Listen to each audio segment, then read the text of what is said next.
Assalamualaikum warahmatullahi wabarakatuh. Perkenalkan, nama saya Muhammad Zikra dengan NIM 2104587, Prodi Pendidikan Geografi.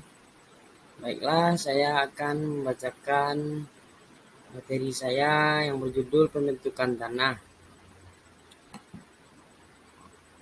Memahami proses pembentukan tanah beserta faktor yang mempengaruhi, yaitu tanah adalah lapisan tipis material yang menutupi permukaan bumi yang terbentuk dari hasil pelapukan batuan.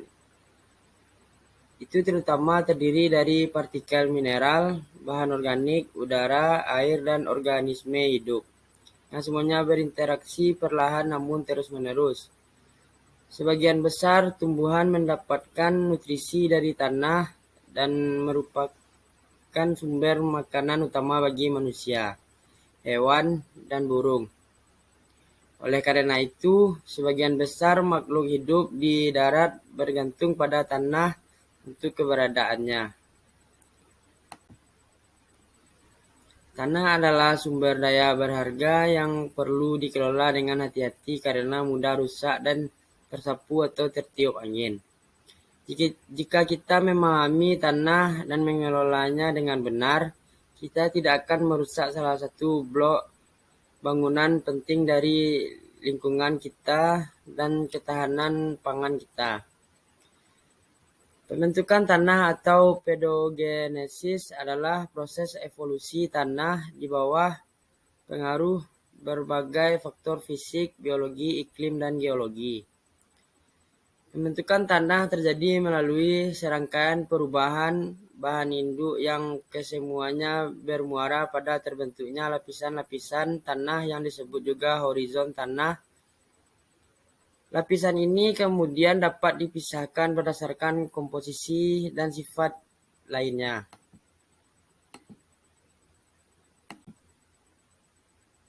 Selanjutnya, faktor-faktor yang mempengaruhi pembentukan tanah. Ada 5 faktor khusus yang mempengaruhi proses pembentukan tanah, yaitu yang pertama, materi induk. Bahan induk mengacu pada materi padat awal yang membentuk tanah. Bahan induk mungkin termasuk zat yang terkonsolidasi seperti batuan atau partikel yang tidak terkonsolidasi seperti endapan air, abu vulkanik, atau bahan organik. Komposisi bahan induk mempengaruhi pembentukan tanah karena menentukan komposisi tanah. Misalnya, batuan yang mengandung besi biasanya menghasilkan tanah yang kaya akan besi yang memiliki pH lebih tinggi dan warna lebih gelap. Biasanya bahan induk dikumpulkan melalui angin, air, dan gunung berapi, sehingga terjadi perbedaan komposisi awal batuan. Pengaruh bahan induk juga dapat diamati pada tanah yang berdekatan, yang sering menunjukkan profil tanah yang berbeda karena perbedaan bahan induk. Perubahan bahan induk selama pembentukan tanah dapat terjadi secara tiba-tiba atau susulan dalam waktu yang lama. Yang kedua ada topografi. Topografi dalam proses pembentukan tanah meliputi faktor seperti struktur geologi dari ketinggian di atas permukaan laut, konfigurasi, dan kemiringan lereng. Posisi bahan induk atau tanah selama pedogenesis mempengaruhi siklus hidrologi, transpirasi, dan proses sejenis lainnya. Telah diamati bahwa profil tanah pada lereng cembung biasanya lebih dangkal dengan sublapisan yang kurang berbeda dibandingkan dengan tanah di bagian atas lereng cekung.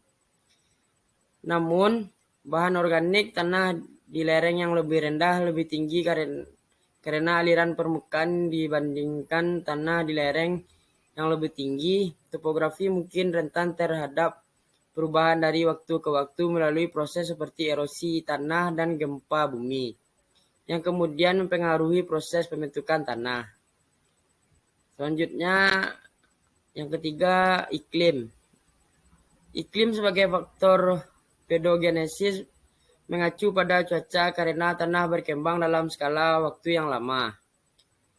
Perubahan iklim ini yang mempengaruhi diantaranya yaitu curah hujan, suhu, dan pola badai. Pengaruhnya langsung iklim terhadap pembentukan tanah adalah melalui air dan energi matahari. Air merupakan media siklus hidup berbagai organisme tanah, sedangkan sinar matahari mempengaruhi konsentrasi air di dalam tanah. Pengaruh iklim terhadap pembentukan tanah terlihat jelas pada kasus tanah gurun yang biasanya terletak di sekitar daerah ekuator dengan energi matahari dan air yang tinggi.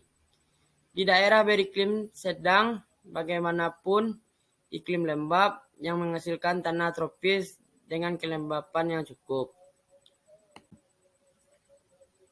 Yang keempat ada organisme. Proses pembentukan tanah sangat dipengaruhi oleh hewan penghuni, populasi manusia, dan tumbuhan.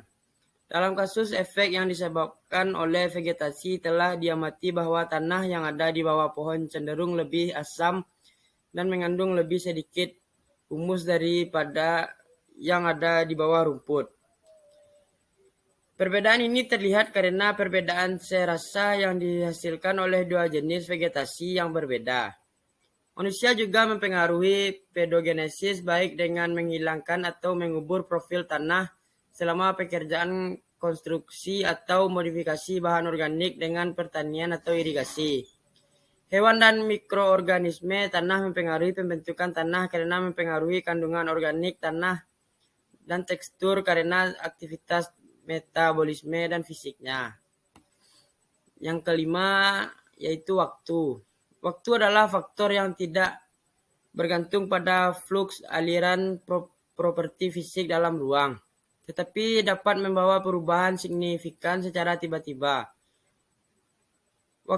Waktu sebagai faktor independen bagaimanapun dianggap sebagai variabel abstrak yang menunjukkan bahwa evolusi tanah dapat berubah tanpa adanya masukan dari luar.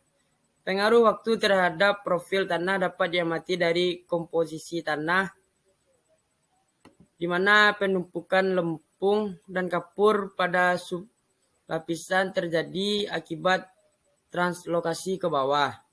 Kandungan humus di cakrawala tanah mungkin juga berbeda dengan penuaan. Selanjutnya, proses pembentukan tanah. Proses pembentukan tanah dimulai dengan bahan induk yang menentukan komposisi mineralnya dan banyak memberikan kontribusi terhadap sifat kimia dan fisik tanah. Ada beberapa cara atau mekanisme yang terlibat dalam pembentukan tanah, yaitu sebagai berikut. Yaitu pelapukan. Proses pembentukan tanah yang menjadi tahapan penting yaitu tahap pelapukan. Pelapukan adalah pemecahan batuan dan mineral di atau dekat permukaan bumi menjadi produk yang menghasilkan keseimbangan dengan kondisi yang terdapat di lingkungan ini. Produk pelapukan adalah sumber utama sedimen untuk erosi dan pengendapan. Proses pelapukan dapat terjadi baik melalui proses pelapukan fisik, kimia, maupun biologis. Hasil dari pelapukan fisik menyebabkan kehausan mekanis atau penggilingan permukaannya. Sedangkan pelapukan kimiawi adalah pelapukan komposisi kimia dan mineralogi dari bahan yang lapuk melalui cara kimiawi. Pelapukan biologis melibatkan disintegrasi batuan dan mineral karena bahan kimia atau fisik suatu organisme. Organisme yang dapat menyebabkan pelapukan dapat berkisar dari bakteri, tumbuhan hingga hewan. Selanjutnya, akumulasi material. Material seperti bahan organik dan pembusukan atau material mineral baru ditambahkan ke tanah oleh kekuatan es, air, atau angin. Mereka menumpuk seiring waktu.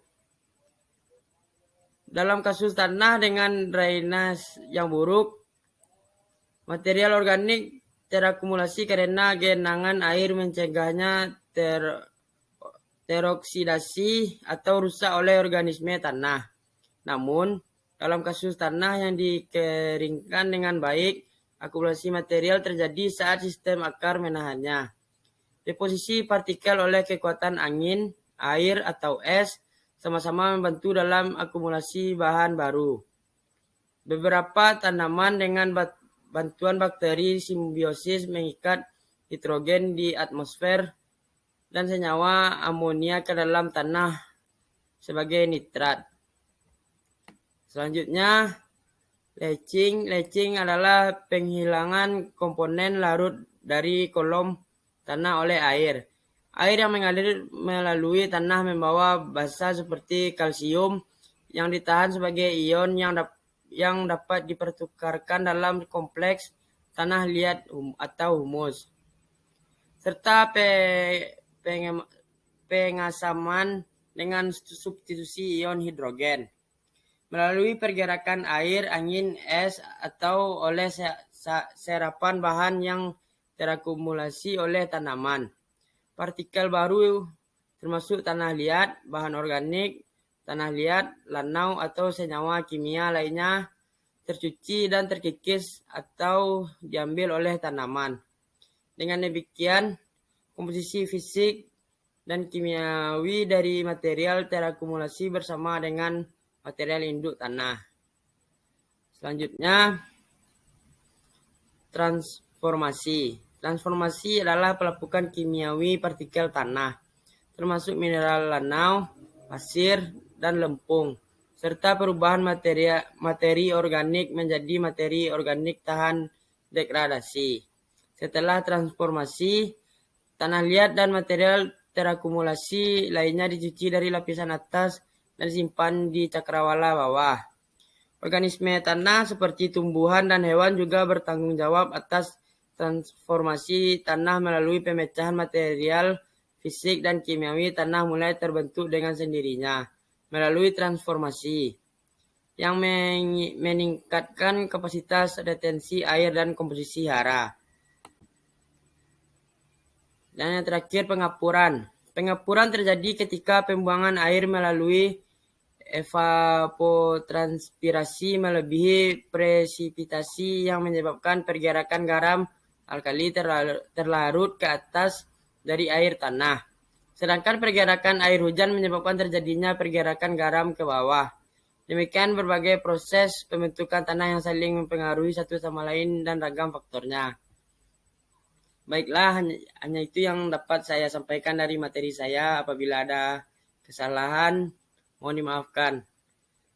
Assalamualaikum warahmatullahi wabarakatuh.